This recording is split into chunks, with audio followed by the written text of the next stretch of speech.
السلام علیکم ناظرین، آپ دیکھ رہے ہیں یوٹیوب چینل سمیر غزالی۔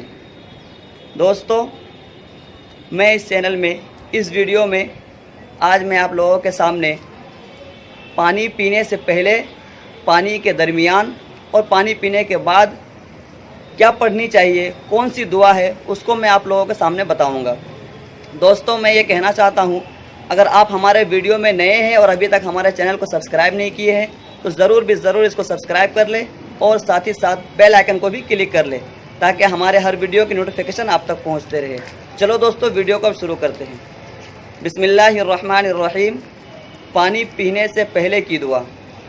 بسم اللہ الرحمن الرحیم، پانی کے ہر گھونٹ میں الحمدللہ پڑھنا چاہیے اور 3 سانس میں پانی پینا چاہیے، اور پانی پینے کے بعد یہ دعا پڑھے، الحمدللہ الذی سقانا عذبا فراتا برحمتہ ولم یجعلہ ملحا اجاجا بذنوبنا۔ دوستو، اگر یہ ویڈیو آپ کو پسند آئے تو اسے لائک کریں اور سبسکرائب کریں اور ہمارے چینل پر بنے رہے۔ اور دوسری بات یہ ہے کہ ہمارے چینل پر بنے رہے، میں انشاءاللہ بہت ہی جلد دوسرا ویڈیو لانے والا ہوں۔ تب تک کے لیے خدا حافظ، السلام علیکم۔